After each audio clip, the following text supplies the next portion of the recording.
So, we're back. We're bloody back. We are bloody back. You're looking tan. You've got at least 2 new pecs that I haven't seen before. Yeah, that's dirt and a disease. Thank you. I have respectively a disease.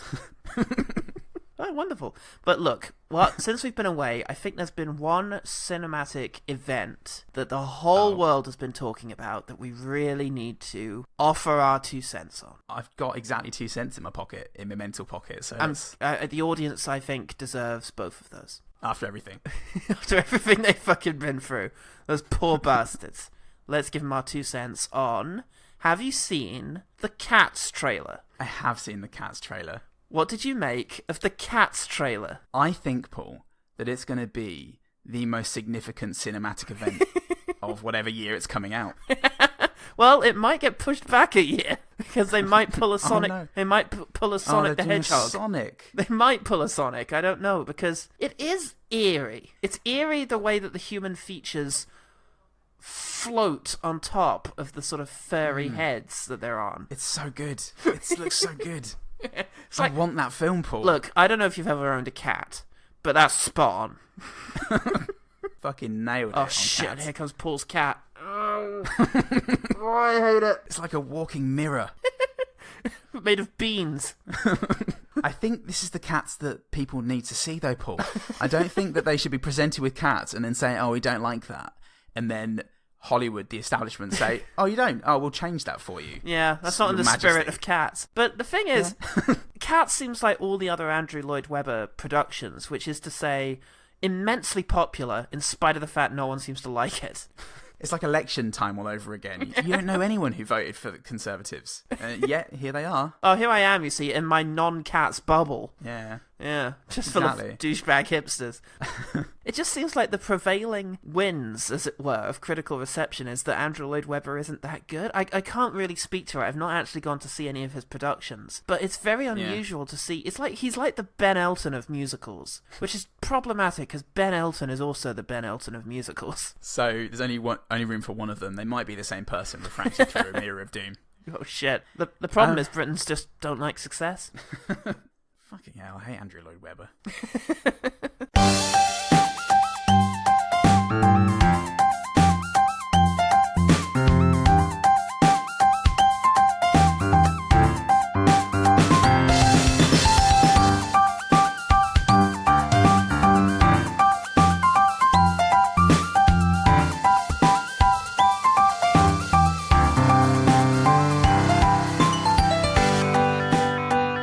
Hello and welcome to One Good Thing, the podcast featuring people puppets. But who's the puppeteer? The liberal media. Open your eyes, Cowpel.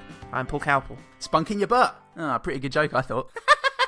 Oh no, you're not a puppet. That's not funny. Oh, what? Be funny if you were some sort of children's puppet. Off to the gulag with me then. No puppets there. Up to the puppet conversion therapy. Therapy. It's a process. It's about belief more than anything else.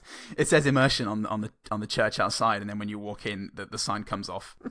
Conversion. I'm here for the conversion therapy. Fill your firm. Wouldn't puppet immersion therapy be amazing though? No, that's the worst thing I've ever heard. Just roil around with these puppets. Half an hour. I'd rather be sick for the rest of my life. Thank you, doctor. You know what? My puppet phobia has just not really come up much in the last 10 years until today. Fantastic. What about Muppet phobia though? Is that worse? It's unspeakably worse. There is something a bit frightening about the big ones. Like Mr. Snuffleupagus or Big Bird, the way they just sort of fucking flop around the place. Well, I've never thought about it until now, but... I just like the way they ambulate. And that's okay, you know? We're in a safe space. No Muppets, except for this film. Look, if you can honestly say you've never imagined Snuffleupagus falling on you and absorbing you into its fluffy maw, then I envy you. I mean, I have, and I turned out alright. Today, we are going down on a puppet. That's the amount of energy I'm bringing to this. Same as the writers. Fantastic. It's the Happytime murders. Someone out there is killing puppets. Hey, handsome. You looking for some rotten cotton? I'm a woman. That's okay. Yeah, that's even better. Got a good time for you. Brilliant. Legendary puppet man Jim Henson's son Brian Henson directs this neo-noir detective story starring Melissa McCarthy and Muppet-style puppets. Oh boy. Oh fuck. I didn't realise he actually directed this. Should have done more than the most basic research. Son of Jim Henson, yeah. Christ. Yeah, it's good stuff. Legacy continues. Is it like Muppets Treasure Island? Yes. Well, certainly some pearls. Now kids at Polly home. wants a cocker? I don't know. This isn't... I know there are Muppets in this film, Kids at Home. It's not kid-friendly. Wait, what? Oh, that sounds wacky. No, hold on. It's like for kids, but it's not. There are dicks in it and that. Oh, yeah, I saw a willy at one stage. A big felty willy. Oh, no, that's not on, actually. You can't have in this that. society. Oh, no. In this era. I don't mind what happens, what goes on behind... I don't mind what happens, what goes on behind closed doors. Yeah, absolutely. I never know what not happened to me. Just don't want it waved in my face, do I? Because I am a homophobe, actually. Look, I'm not a homophobe, wink, but I don't know where we are. I literally don't. Where are we? Who are you? What is this? I hate this. I'm going home. No, you're not. Oh, no. Anyway, the film was received by critics like a puppeteer's hand up the anus. Excuse you. It's getting worse. I've ruined several weddings. Josh Gola at Spectrum Culture, getting the prism, says puppets have sex, kill each other, curse like sailors, and abuse drugs. Is there anywhere near as lurid as it sounds? I didn't come here to not be offended. Wink. What is this? I hate it. Andrea Thompson at Cultured Vulture says, The Happytime Murders is the kind of movie a bunch of middle school jocks would make after they saw one of the good Muppet movies and were so repulsed by its sincerity they decided to make fun of it in the most mean-spirited, over-sexualized way possible. Yeah, sometimes these are just true. Jocks hate sincerity. They're so big on irony. That wasn't tongue-in-cheek at all! This goes exactly against everything I stand for. Fuck these losers. I'm gonna compose a satire. You hate jocks, you just gotta hate jocks, I suppose. Yeah, that's the only thing to it. Especially if you also hate socks. Then you're gonna hate this film. Bunch of sock jocks. The public were no more... Can you tell we've had 2 weeks off? Oh, well, that was a pretty good improvise from me. I'm Paul Johnson. The public were no more likely to go in for the sock job. Zach Luke on Amazon said, I didn't find this offensive, nor was it overly rude or vulgar. It's just a film that tries very hard to be funny. I hate that. This guy's a jock. He can't stand this. Ideally in black and white, and I can't stand more of one than the other. Look, I think literally in monochrome, and I couldn't stand any part of this. Or life. Existence. It's too depressing. I see in colour, but think in black and white. Every day I'm just terrified of everything around me. Yeah, shuffling. It's a hellscape. Shuffling through my monochrome world internally. To the next Yo-Yo Kusama exhibition, just for respite.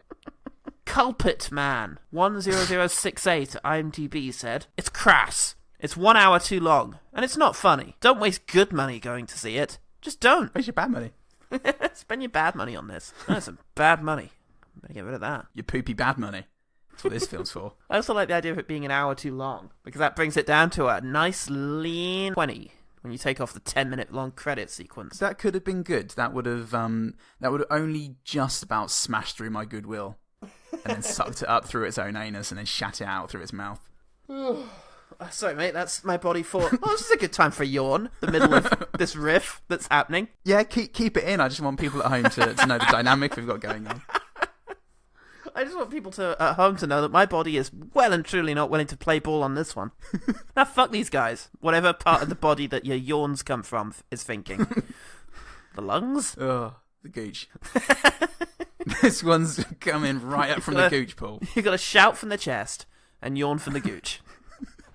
It's what the Fonzie decreed. Oh, fuck. The film has 23% on Rotten Tomatoes, 5.3 on IMDb, and it made about half its production budget back. Oops. But it employed a lot of puppeteers. There's not many gigs out there for those guys now. Not like the golden age of Hollywood puppetry. Now it's just Star Wars and those guys operating Donald Trump. And they're not trying very hard, so... I'm pretty sure there's only one of them left in there. Used to be a 4-man team. In there, inside. It's a full operation. You got to go undercover for this one, Smitty. Your wife can't know where you're going. You can't tell your kids. You can't tell your work buddies. You just got to get it right up in that. Fuck. Look, Chief Schmitty. You're also Schmitty. I knew the risks when I signed up to be a puppeteer. I'm ready for this responsibility. Give me my ginger wig. There you go, Schmitty. What? No, I meant you. What? Anyway. Get me in him. This would be much better than this. I can't stand this, whatever this is. Get me inside Donald Trump, please. It was nominated for 6 Golden Raspberries, but it only won Worst Actress for Melissa McCarthy, losing the others to Home and Watson, That Trump Movie, and 50 Shades 3'd, as I like to call it. Fantastic. That's good. It is good, thank you. You've been watching too much Fast and the Furious lately. Melissa McCarthy getting Worst Actress. I think that's... Yeah. It's once That's again... a bit much. You know what? It's just because there weren't any actresses in fucking Holmes and Watson or That Trump Movie or 50 Shades Freed. None. Famously none. I'm sure they'd already given at least 5 of them to Dakota Johnson for that one movie. Yeah, fit them all in, as if they were Christian Grey. Well, speaking of undeserved accolades, Maya Rudolph is a threeman. Yay! It does seem unfair, whoops. because this is probably the first thing I've liked her in. This and Inherent Vice, where she played Petunia Leeway. Fuck, Pynchon is good. So good. Nah, look, I've liked Maya Rudolph in Bridesmaids. I very haven't good. properly seen Bridesmaids. You haven't properly seen it. Not properly. Me and Katie watched the first 20 minutes, and then her disc exploded because she had previously been using it as a wheel on her bike. As a wheel of time. As a genie in a bottle. Gotta let it free. Oh, okay, that's fine. I thought you meant like I saw it through a cheesecloth or something.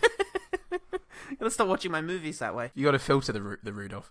Look, I licked the disc. She's very good, and she's good in this, and this is shit. Yeah. So that's how the threeman works. Sorry, Maya Rudolph, you're in the bin, but at the top of the bin, on top of all the other shit.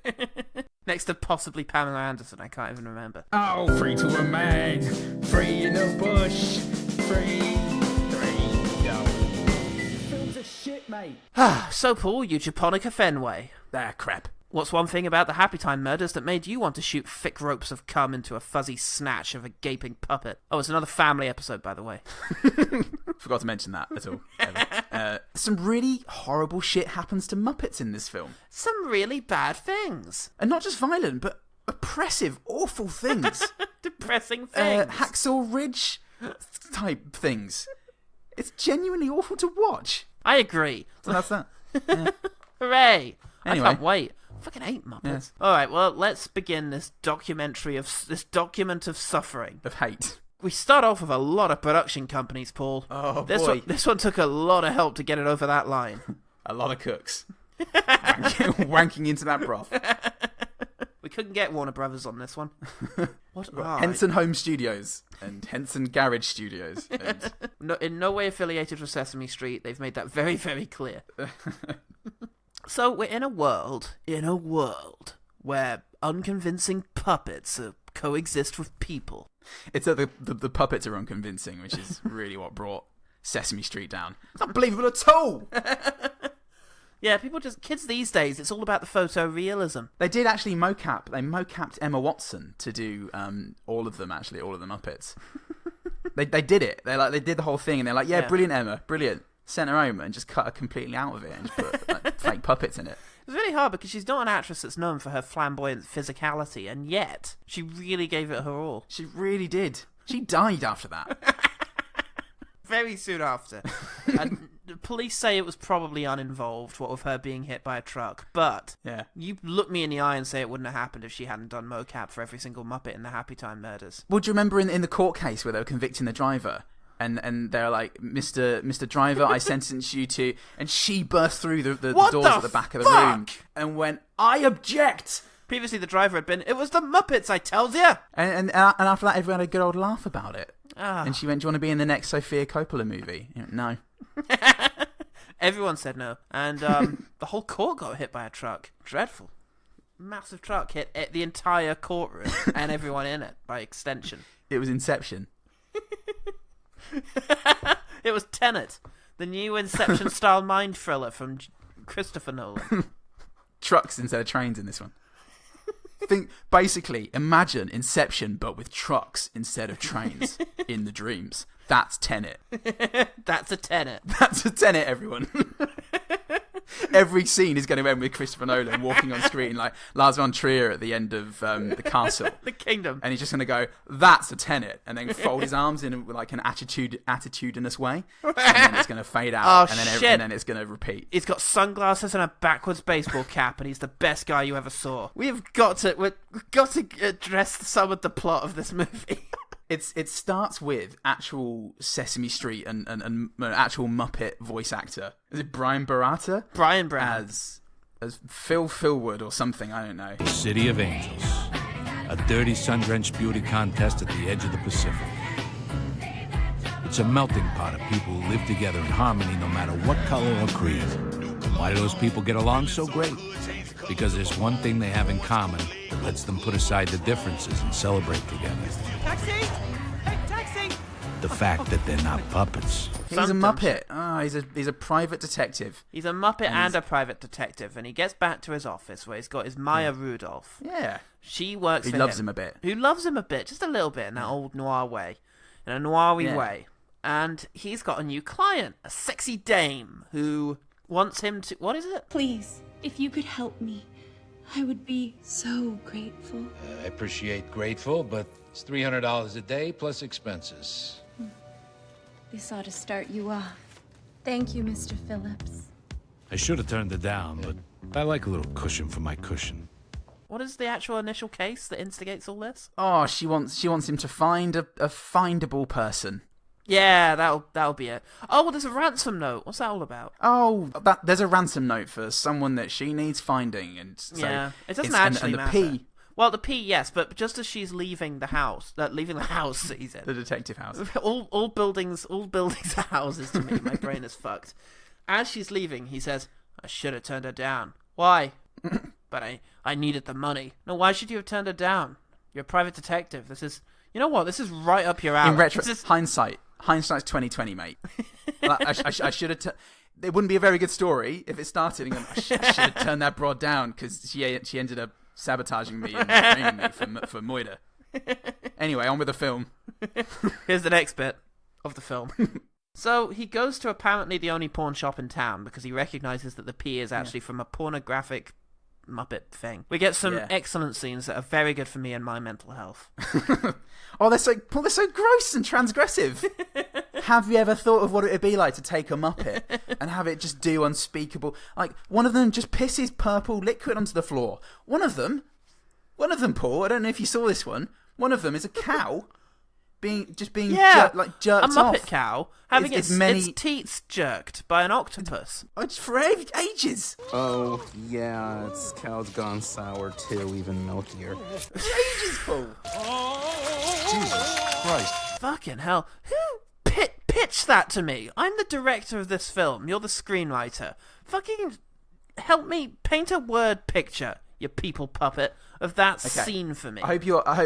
Brian, I hope you're sitting underneath a portrait of your dear old dad, Jim Henson, right now, because I've got something mega for you. You know I am. I always am.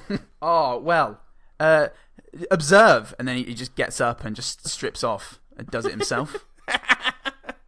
He does it himself. He's got the teets. He's had those grafted on special for the meeting. Grafted on from a cow. We cut back to that many times. What the fuck? As the scene Several plays out. times. Oh, and this is all because Pilly Pillboy, whatever his name is, the fucking detective. I've got to know the name because it's great, and I really want to refer back to it all the time. Phil Phillips. Phillips. Bill Barretta from the Muppets. Phil Phillips, as he walks through this porn house, this house of doom and shame, we get a few other things of Muppets doing horrible things with orifices, and then there's a robbery. Yeah. A robbery. A bloody robbery. A robbery in which a bunch of cows get their heads blown off, including the aforementioned lactating cow. Yeah.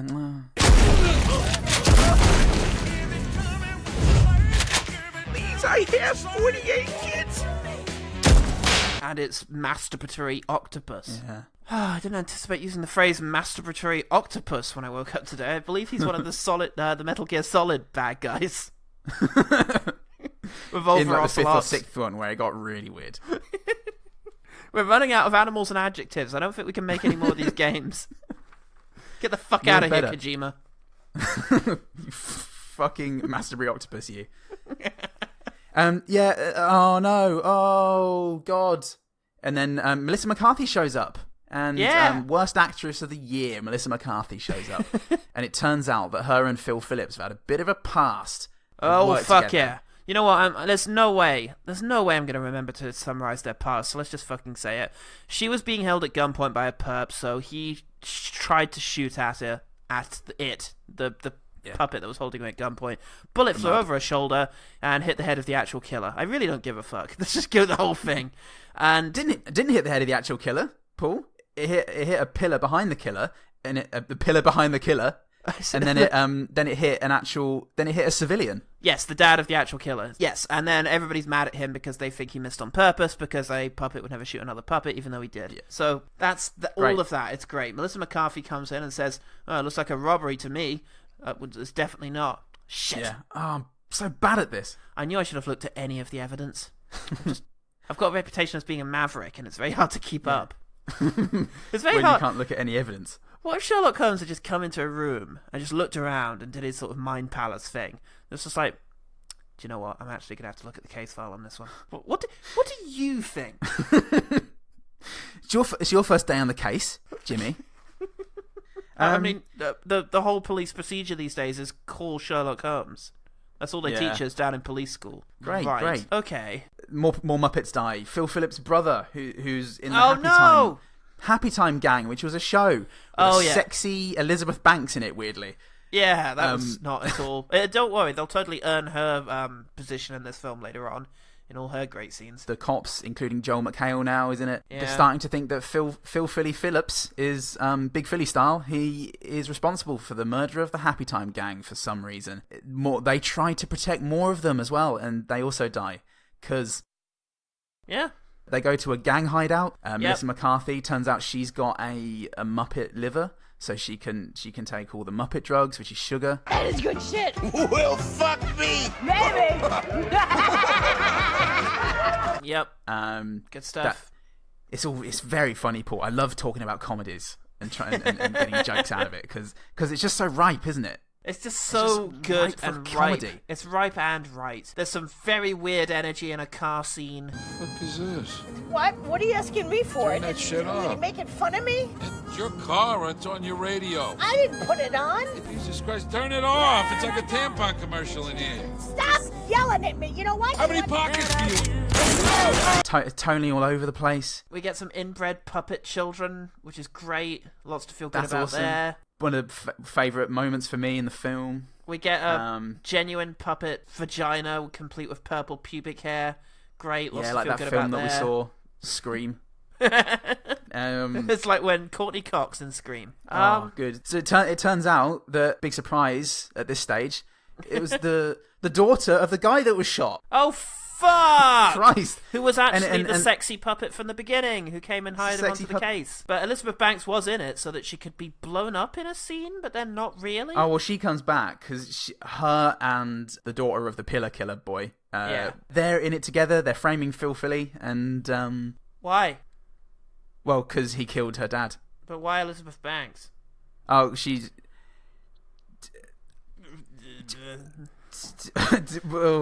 Hey! Oh, the vag! The vag! Did you see that vag? Oh, I love it. Oh, wait, what? Oh, she just... can't deal with it. The killer just hit Elizabeth Banks over the head. Oh, so, great. Well, I'm glad she came back. Yeah, she wanted to frame him a bit.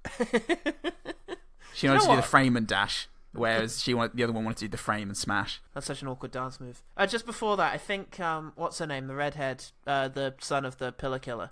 Son. Fuck everything. No rules. No rules, just right. Yeah, the evil chick who's been doing this whole thing said, I like killing, and I'm really fucking good at it. Like Manson level good. Interesting. I mean, I don't think he ever actually killed anyone. In fact, he failed. Yeah. He failed to kill someone once. And after that, it was just orders he gave. So that's clever screenwriting, Paul, because it would be hanging a lampshade if Melissa McCarthy went, Manson wasn't a killer. That's for you, the intelligent audience to figure. It's a whole it's joke fantastic that way. He's actually a wanking really off a bad killer as well as a racist and awful person. So yeah, fantastic. She dies? Yeah, she gets shot in the fucking head. No, the Filmmeister shoots her in the face. Yeah. Proving that once and for all, he's happy to kill his own kind for justice. Yay! What a great story. Look, fair's fair, mate. The law is the law. The law is the law. You gotta shoot everyone in the face. Regardless of puppet or creed or colour. Don't think I won't shoot humans in the face, he says, like firing an empty gun at Joel McHale. And he's into this. He's like, yeah, great, Phil. Love it. It's such a wacky character. Oh, fantastic. Joel McHale says, oh, looks like you weren't guilty after all. And the police sergeant goes, look, Melissa McCarthy, Phil Philly, you're terrible cops. I've never seen anybody as bad as this. I'm going to give you your cop badge back. As a promotion, and you, Melissa McCarthy, you're just king of the cops now. I'm going to retire, but because he's black and it's his last day, he gets shot. Oh shit! By that South African guy in Lethal Weapon, who manifest in order to represent the elderly male screenwriters that write every movie. So they get absorbed back into the Hollywood studio system, and Melissa McCarthy takes the crown. And now she will rule over the Pride Lands. And that was the end. We get a brief musical montage and a 10-minute credit sequence because you got to get it over 90 minutes somehow. Somehow, Christ. Yeah, we have a sequence showing the puppeteers having lots and lots of fun making the movie. What happened? Did you break down? I think I did. Oh, imagine that. Imagine having lots and lots of fun. And I almost believed it for a bit at the end there, watching them have fun. And thinking, oh, maybe this film was fun. Oh, maybe I was wrong. I did watch it in a sewer. I don't know if that's wrong. You've got to know your audience, you. And I know that he responds good to all the collective butt smells. So, that was the Happytime Murders. Follow our plot if you dare. Look, all the pieces are there. I am done holding our listeners' hands. They can, quite frankly, do their own work to figure out what the fuck these movies are about. I'm going to be honest. I followed about 12% of the actual plot of this movie. I think there was a detective in it. The rest I improvised. I don't remember what the initial case was. I don't know what Elizabeth Banks' motivation was. I know about Pillar Killer. They had a bad relationship, so she just wanted to get back at him for that. And chickened out because she didn't want to actually kill him. She just wanted to frame him and punish him for that. At which point she hits her with a case for that. Yeah. For the sin of Phil Love. She gets beaten up for not wanting to murder him, yeah, which is, you know, okay. It's a risk most of us are willing to take. I'll beat up anyone to not get beaten up. I'll literally kill anyone. I hate getting beaten up. It's really not. So embarrassing as well. Oh, man. Much rather do a murder. You know what? Do you know what? It actually spoils my entire day. Nothing. I can't do anything else to cheer myself up after I've been beaten up a couple of times. My appetite's all gone. Try getting a toffee apple. Do you know, my diet just spirals out of control when I get beaten up. So many crisps, and what's the point of having a salad? And it's not going to help you fight him off the next day, is it? No, but you're stuck at that point. The only thing that's going to get you out is a full-on murder. Full-on murder. Have you considered it for your family? So I think that's the odd idea that was the Happytime Murders. What'd you make of it? On paper, it's a fine idea, and it could be something that they could have gotten something out of. Yeah. If they've just gotten traction with it. And there are a few jokes that worked. Yeah. My problem is, it's gross for the sake of gross. It is. There's no nuance there. And I feel like you could have... I feel like they surprisingly underplayed it quite a bit.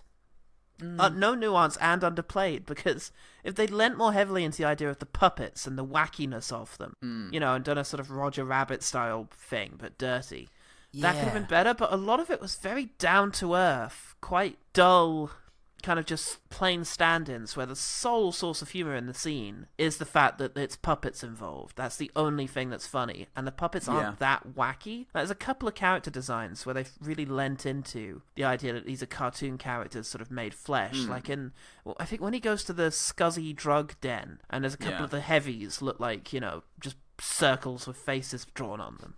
That's quite good, but they don't do that often. Often the Muppets just look like little people, and it's not that funny. Yeah, some of the best bits is where the Muppets are just they're ludicrous, zany characters and being faced by genuinely horrible things. Yeah. If they could have been sort of sillier and maybe a bit more like you'd expect a Muppet to be, that would be quite fun. But I mean, our main character, if he just was played by a human actor, he would just fit in as a noir character. He's your Bob Hoskins. Exactly. Imagine if he was actually Elmo. Imagine if he was in this world as just Elmo. And that would have every been... hard-boiled voiceover was just Elmo. Instead of a hard-boiled voiceover. She smelt of the streets. Out of hot sex. I knew I shouldn't have gotten involved with a dame like her. Sid is an expiring whore. It's an abattoir full of retarded children. That's a quote from Watchmen, guys. Fuck yeah, Rorschach. It would have had... You see, that few seconds, I don't know if it would have stood up to a whole movie, but, I mean, maybe that's it. It's just this premise doesn't hold up to a whole movie. You've got to lean on the details, I think. I thought that, the whole race analogies they were making with humans and puppets was interesting, and I don't think it needed to be the focus of the movie, but that needed to be more of a world building detail. That aspect of the discrimination against puppet cops, that a puppet cop would never shoot another puppet cop. That's an interesting aspect of race relations. I'd be interested in seeing an actual fit. Is there a reluctance for white cops to shoot white suspects and vice versa? Vice versa, white suspects to shoot white cops? Probably not. But is that a thing? Where people have trouble being in a position where they have to use incredible force on their own race. Yeah, I mean, I'm pretty sure that would be an argument against having black cops back in the day. I mean, an argument the racists would have used as opposed to... that's a pretty good argument against having black cops back then. Oh no, it's an argument by racists. It's an argument by racists. Shit, I don't remember enough of the Shakespeare quote to finish that. It was stamping on a face forever. It was going to be a full tale told by a madman. Fuck it, I don't know. Yeah, I don't know. But you get the idea. If I could do Shakespeare, I wouldn't be watching the Happytime murders. And you have to, because Shakespeare's usually good. I'd be in a bin with all the rest of the Shakespeare academics. It could have done something more interesting. The jokes were... You can't just have the premise being, it's Muppets doing gross things. Well, that one just said the word cum. That's for adults, not for kids, not for kiddies. Not for Muppets. And that's the whole joke. It's just one note joke, the entire film. It is. It also suffers from that American comedy thing of as soon as it gets to action, it becomes toothless and unthrilling. So it's just empty and kind of boring with a couple of good jokes. Yeah. Peppered throughout. It's a one-note joke that just isn't done in a fun way, and I think if they'd lent more heavily into the whole puppet thing, had more of a contrast going on, and just found that thing, I feel like they just didn't find the nugget that they could have built a film around. Quick fire. Sometimes it was funny. Quick fire. Quick fire. I quite like the opening song, which I believe is a kids' choir cover of a rap song. And all my homies wanna ride today, and all these mommies look fly today, and all we wanna do is get by today. Hey. Okay. I don't know what rap song, but it sounded like it, and that was entertaining. Oh, I should have paid more attention. More of that kind of thing. The rap. I felt really sorry for the puppet who's pushed out of the way of the cab at the beginning. You can't do that! Fuck you! Oh, yeah! He's genuinely distressed, and you think that fucking poor Muppet's going to go home later and just cry himself to sleep. Aww. He's going to eat his microwave lasagna and then cry. Yeah, it's There's a lot of upsetting idea. Implied backstory The there. Muppets and the Sesame Street characters all encounter racism. I will say that sometimes when the Muppets actually had to be walking around, and even early on dancing, looked very good. Some of it was green screened out, they green screened out the puppeteers. I don't know how they got the guy dancing at the beginning. I can only imagine they had someone actually dancing and then did a head replacement, but it looked very good, very seamless. The puppetry was great. Yeah, the puppetry was very, very good. It always is, and with Ensign. Yeah, but you know what? Usually in Henson projects, and I noticed this in the Muppets 2012, was it? Whenever that last big movie was, it's always a little distressing when you see the full body, head to toe, because you're used to seeing them waist up, and when you see a full on Kermit, it's just a little bit whoa. But here, so it did look quite good. I was going to say, so it's full-on Muppets and big Muppets that bother you. Yeah, it's the idea that one could just walk through that door behind me right now. And fucking smother you. It's like Profondo Rosso. It sure is. Yeah, the dancing Muppet at the beginning, actually, who gets picked on by the kids. Yeah. Phil Philly, whatever, comes in and rescues him. And after they pull out his... Do they pull out his eye? Yeah, they pull off his dark. eye. It's fucking creepy. Jesus. Well, anyway, he's like, oh, you don't need to keep on dancing. The times are different now. And he's like, I love dancing. I'm going to carry on doing it. And then as he's doing it, as Phil goes into his detective agency, he delivers the line, Oh, when you tap in, only happy can happen. Spare a penny? My wife's dead. in a really chipper sort of Muppet accent. Muppet accent. Muppet accent, yeah, that's the right word for that. In a really cheery Muppet voice. Gongo, ever since he moved to the city, he's really lost his Muppet accent. Hello, everyone. Hi, Gongo. Excuse me, my name's Brian. That Gongo's my slave name. Gongo's my fuzz name. Sorry, Brian. I should express so. Yeah, he fell down the stairs. Shit. You can take the fuzz out of the city, but I don't know what. Can't take the fuzz out of the vagina. Yeah, the pornographer puppet. Some of the puppet designs were really good, and the stoner vibe sort of pornographer puppet was really good. I like that. And I also really liked Goofer. Goofer looked like a proper sort of high stress, Too Many Cooks / Rick and Morty creation. He looked like a nightmare. Was he the one that was in the smack house? Eventually, well, he was in the basement, yeah, sort of covered in dirt. Yeah. But in his original scene, where you see him in the opening titles for the Happytime gang, he just looks like he's very amusing, and more of that kind of puppet design would have been fun. Oh, cool. Well, that same puppet is in a smack den later on, offering to suck Melissa McCarthy's dick over and over again. Oh yeah. And there's just one, the delivery of one of his lines. You want me to go for my gun? No. Unless you're talking about your penis. Then maybe. And the maybe is one of the most horrific sounding gut sounds that I've ever heard in my entire existence on this cursed planet. So sample that, on please. This dying world. Speaking of voice acting, I did actually quite like Bill Beretta. He, I don't know if he was right for this, but he did a really good grizzled detective. Yeah, he did. Maybe if his lines and narration were funnier, then maybe something. But you know, he still was a good protagonist. Yeah, I loved his delivery. The sort of no way, I'm not working with this asshole kind of thing. Yeah, I really like when he's in the pawn shop and he is asking for the latest copy of Puppet Pussy Party, because that's where the P comes from in the ransom note. Listen, do you have the latest issue of Puppet Pussy Party?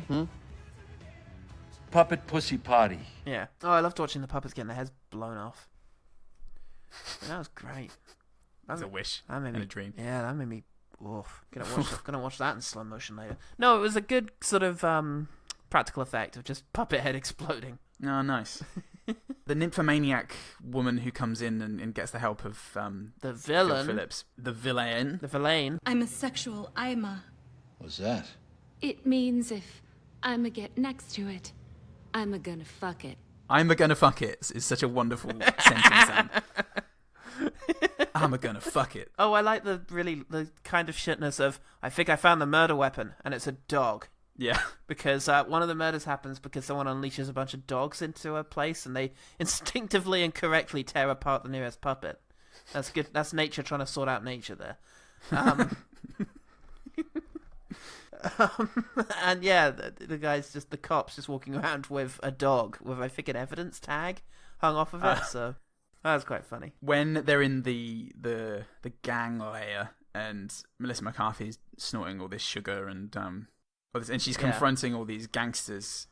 Holy shit! Are you about to say my exact next one? This is amazing. Great. But she's confronting these gangsters for their misogyny, and she turns to this one guy and she's like, Am I right? I mean, that guy knows. Yeah, you're really nailing my views on women.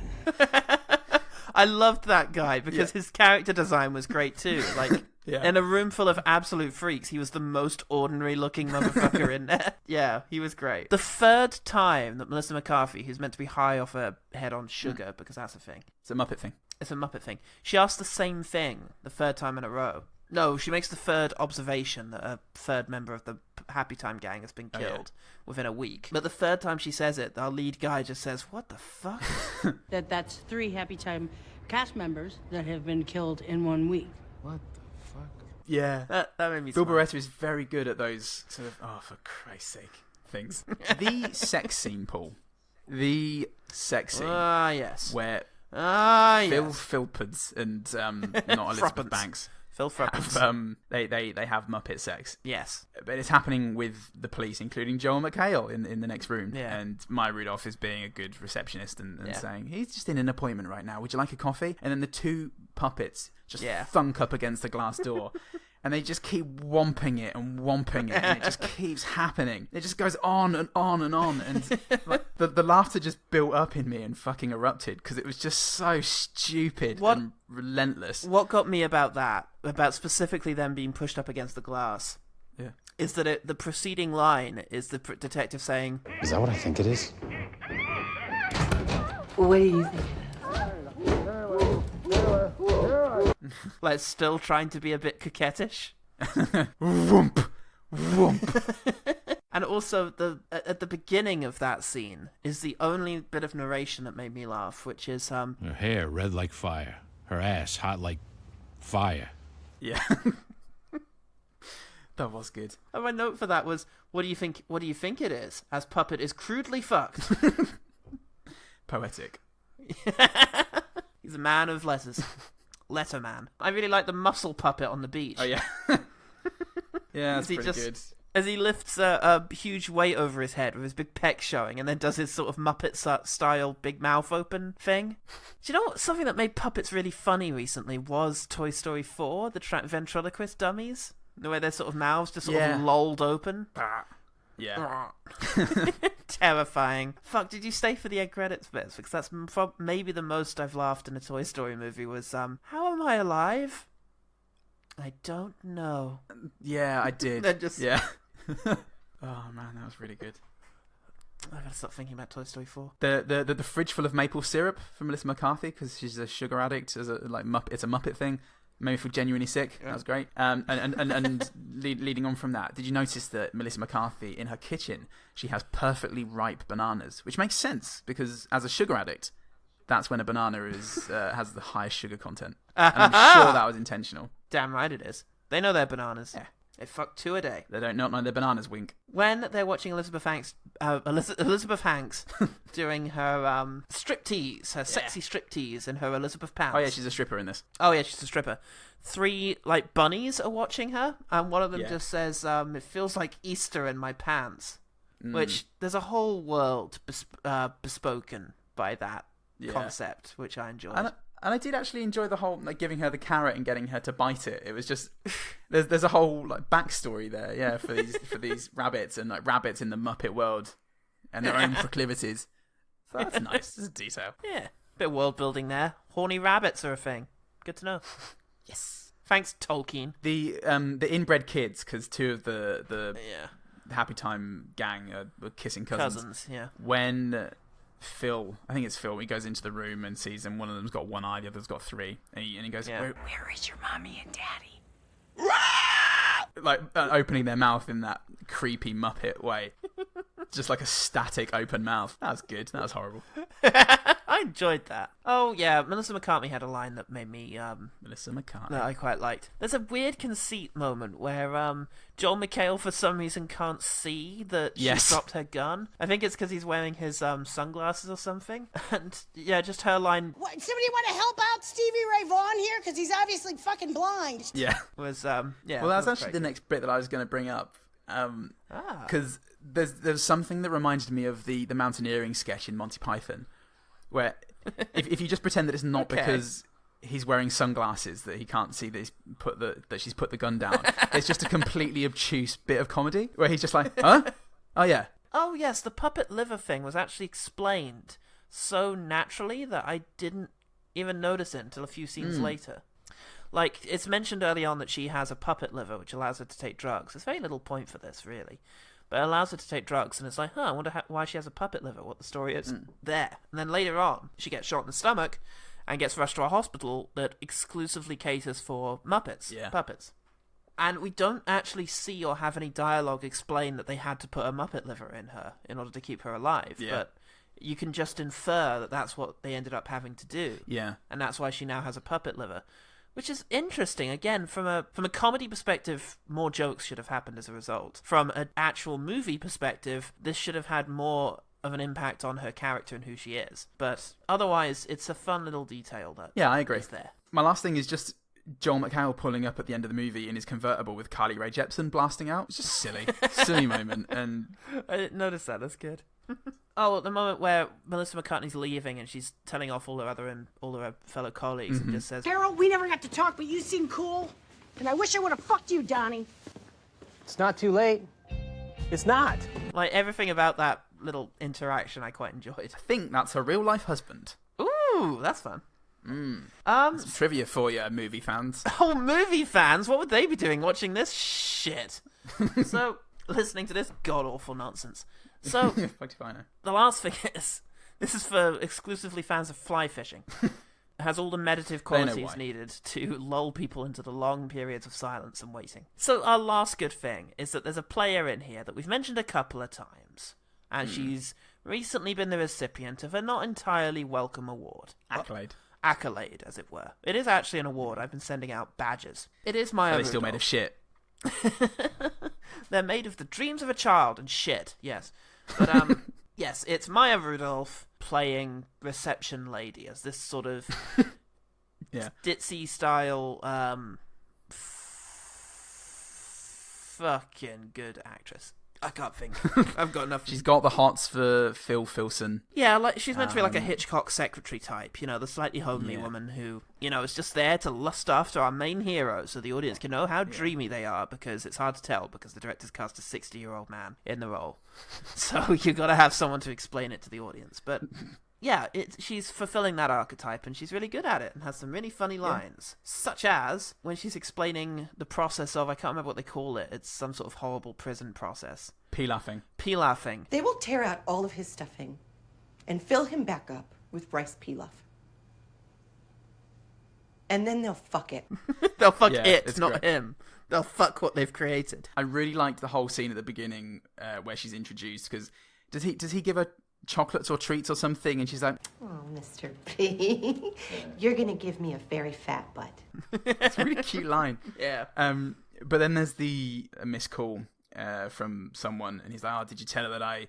And it's quite a funny extended excuse of like, "Did you tell her that I was going to my aunt's birthday because of the funeral when I met the friend because I got injured in a Zamboni accident?" Yeah, what'd she say? She said, "I'd like to sew your asshole shut and just keep feeding you and feeding you and feeding you." Well, that's a new one. Wonderful delivery. Maya Rudolph is really good. She's fantastic in Bridesmaids as well, and it's good to have her in here, because fucking hell, if she wasn't. It'd have been a whole fluffy void. But now it's time for our turn to dive into the fluffy void, because we're going to hear from the OG team if they've replied in the last 2 hours. Anyone? Oh, golly. Here we go, OG team. Wow, I've been on holiday. I've got one. Oh, wow. Yeah. It's from Aussie Nerd. Oh, good. Reliable a reliable pair of hands there, ready to catch our fluffy balls. Getting his hands around the throat of this particular question. He says, puppeteering is really good. Yes. Seeing how much effort they put into the puppets and CGIing out the puppeteers makes me wish they put that much effort into the script. Yeah, that's totally it. We should have read that at the beginning. Save some time. Should just have him read it at the beginning, and then we wouldn't even have to put the jingle in. You know what? We've done a disservice here, because it can't be understated how much fun it is to see puppets on screen, especially when they're done well. I mean, the fact that they're animating an octopus jerking off the nipples of a big felt cow is unfortunate, but it's done seamlessly. You can't argue with it. It's so good. It's a real horror. You can say why, but you definitely can't say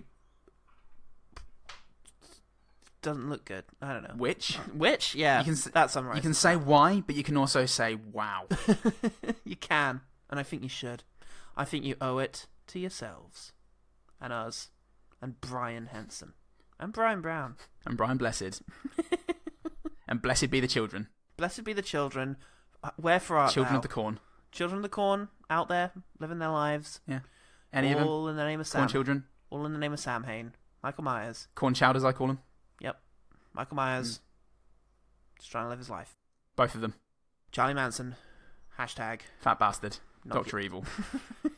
It's all a rich tapestry. Do you ever just stop and think about how rich and beautiful the world is? Fat bastard was a thing.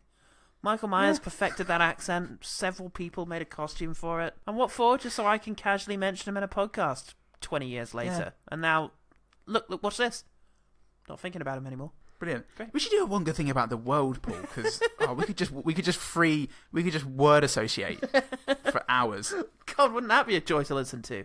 Anyway, maybe for the Patreon. Pay us for this. Okay, let's talk about the one better thing. The one better thing. The better things are pretty obvious here, really. It's you've got Ted. It's quite funny, and it does the whole sweary, fluffy animal thing. Roger Rabbit did the whole noir storyline thing really well without being filthy. And your one good thing is very good for doing something very similar to the premise of this particular film. But I'm going to take a moment to talk about Detective Pikachu. And it's another instance where I'm not exactly talking about a beloved film of mine. It's something I saw this year and thought was really quite surprisingly good, considering just the potentially cynical nature of its premise. For those who don't know, the movie, it's a mystery film in which there's a Pikachu. It's a world in which Pokemon have been fully adapted into society. It's just basically a world in which Pokemon exist. And a young kid played by Justice Smith, playing Tim Goodman. He is a former Pokemon trainer who decides to go and find his dad, and then finds that he's told he's dead, I think. Yes. And then he finds that he's actually gone missing.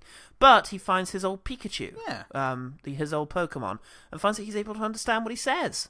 And that this Pikachu is going to help him to solve the case of what happened to his dad. The Pikachu is voiced by Ryan Reynolds. Yeah. So it's quite a funny film. It's very sweet. Ryan Reynolds' shtick works quite well in a PG-13 setting. Yeah. And you've got the hard-boiled sort of detective thing with not a hard-boiled voice. Yes, exactly. Pikachu. Exactly.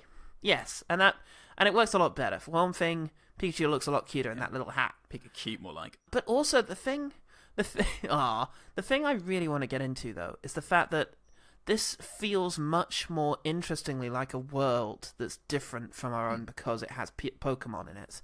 Whereas the Happytime Murders is essentially just Earth with fuzzy things. And the racism is that transparent. Yeah. Here you've got actual integration of the Pokemon into society, fulfilling various roles. And that's cute. I think you've got a Machamp directing traffic at one stage with all his various arms, and it's just like little touches like that just make it feel like a bit more of a robust world with an actual sort of economy based on Pokemon and a culture that's grown out of it. So it's a more thought about premise, I think. It's not just a sort of gag that then gets stretched over an hour and a half. Exactly. Agreed. First off, I haven't seen Avenue Q yet, but I've heard very, very good things about it. And I've heard from other people that it's rude Muppets, but way more thought behind it. It's genuinely funny and interesting. It's on my theatre list, so should be yours too, if you haven't already. But yeah, mainly, I want to talk about Team America, World Police. We all know it at this stage. Fuck yeah. Trey Parker and Matt Stone, very, very huge, beefy send-up of everything that America stands for and doesn't. America has its very own global police force and goes around killing terrorists because fuck yeah. Yes, it's provocative, but there's something behind the grossness. Everything that offends good taste is very well thought through. It's very anti-establishment and anti-extreme, and a lot more than Parker and Stone are often given credit for. And it's also very, very funny and short. Yeah. So there's puppets, fluids, and swearing, and it's better than the thing we just watched. Yeah. And I think it represents what they used to be capable of and what they did best, which is something that I don't think South Park has been terribly representative of lately, is that they used to offer very nuanced positions on things in which they were quite balanced, actually, in the way they made fun of everything. Yeah. Whereas now they've gotten a bit older, I think, and a bit more conservative. But nevertheless, back then, this was a really good sort of parody of all sides of the Rambo argument. Both the side that said, hey, we shouldn't go around immediately killing people, but then also the side that's like constantly acting pompous in saying that you shouldn't go around killing everyone. So way more nuanced than the constant stream of vomit would suggest. Absolutely. And that was the one better thing. The one better thing. Oh, so shit. God, you don't get any warning with those. Not even that jaunty little jingle. They just fucking come out of nowhere. Right at you. Right at you, up you. In you now, listeners at home. Send $700 to Australia, care of Paul Goodman, to get that noise out for good. That little bite boy will cycle quickly around all of Australia and find the Paul Goodman. He knows. He knows where you are, roughly. Australian people aren't allowed to be called Paul. It's too pansy. Oh, he loves it. He lives and loves in the southeast bit. Just go there. Yeah. And ask around. Where all the women live. Well, if you want to get in touch and share some of that OGT vibe juice, then you can do so on Twitter and Facebook at OGTpod, Instagram, also OGTpod. You can send us an email at gmail at ogtpod@gmail.com. We are on the A Lot of Green network. Find us and other bloody good Australian podcasts at alotofgreen.com.au. Woo! If you want to share us, refer us to a friend or a boss, you can do so on LinkedIn. A jilted lover. Hashtag OGTpod. A long-lost cousin. A jilted lover. Send her a ham-scented envelope after a drunken night. And all it says with an invisible kiss is hashtag OGTpod. Follow Paul the lover's advice. Ham is the way to a lady's heart. Various kinds of ham all at once. Show up smelling of a fresh summer's ham. And there's nothing she won't do for you. But there are some women out there who prefer a honeyed winter ham. I don't know, I do. Oh, yeah, and those are the filthiest women of all. You really just want to try and avoid them, if you can. They're filthy keepers, Paul. They're filthy keepers. You really want to hang on to them with every ham you've got. You've got to get your ham around them. And that's the dating game, and it's what millennials are going to have to accept as being the main method of courtship now that none of them are drinking anymore. It's all going to be ham-related. Ham-related. And Clint Eastwood can either get on board with it or just fuck off. He's sad because he can't get his hams on anyone anymore. He has to make movies. Just write a film where he does it. Yeah, you just make a fucking movie where he beds two women at the same time. Excellent. Keep it down. Keep me down. Keep it down in there. It's us. The noise you can hear is us having sex with you. Keep it down. I'm trying to sleep. Hula hoops. So I'm talking to Obama in this chair. To all those Clint Eastwoods out there and to all those hammy dames. All those yeasty cleasties. And all the hammy lasses. It's a good night from me. And a good night from you. What? Oh, great. Rubbish at this. Oh, yeah, you're right. I'm so shit at podcasting. Yeah, there's no way that sort of thing would stand for 30 years. I'm Paul Salt. I'm Paul Pepper. Oh, here all week. Never been away. Oh, shit. Where's this? How? I don't know. Still in the game after all this time. All of this time. And remember, the one thing about... the one happy time thing about the Good Murders is Maya Rudolph. She showed up, and she showed in.